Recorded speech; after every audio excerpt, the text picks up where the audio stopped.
पंजाबचे माजी उपमुख्यमंत्री माननीय सुखबीर सिंग बादल आज नांदेडच्या दौऱ्यावर असताना मुगटचा जो मातासाहेब गुरुद्वारा आहे या ठिकाणी दर्शन आटोपून येत असताना साधारणतः 1:50च्या सुमारास तेथील एका सेवादाराने त्यांच्यावर अचानक अटॅक करण्याचा प्रयत्न केला आणि याच्यामध्ये आपला स्पेशल प्रोटेक्शन युनिटचा जो आपला तिथले PSI होते यांनी त्यांचा बचाव केला। याच्यामध्ये दोघांनाही मायनर इंजुरी झालेल्या आहेत। आता त्या दोघांची तब्येत आता व्यवस्थित आहे आणि ट्रीटमेंट सध्या चालू आहे। तो संबंधित सेवादार जे आहेत ते पोलिसांच्या ताब्यात असून पुढची तपासणी आणि चौकशी चालू आहे। पुढची सगळी तपासांतीच कळेल ते त्याची तपास पोलीस करतायत।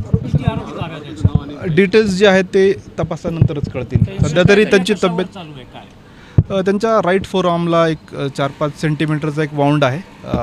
तर त्याच्यावर स्टिचिंग आणि बाकी उर्वरित हे करतात डॉक्टर सगळे। त्यांचा BP वाढलेला आहे कळतंय असं सध्या त्यांच्या मेडिकल कंडिशनबद्दल जास्त सांगणार नाही, तेवढं सांगेल की तब्येत त्यांची आउट ऑफ डेंजर आहे, स्टेबल आहे आणि पोलिसांच्या निगराणीखाली आहे। राज्य सरकारने काय सूचना दिल्या जसं त्यांची मुख्यमंत्र्यांनी फोन केला होता? माननीय मुख्यमंत्री महोदयांची त्यांच्याशी चर्चा झाली, त्यांच्या मान्य ज्या पत्नी आहेत आणि सूचना म्हणण्यापेक्षा त्यांना ब्रीफिंग पूर्ण केलेली आहे प्रकरणाचं पोलिसांनी आणि DG साहेबांनी केलेलं आहे।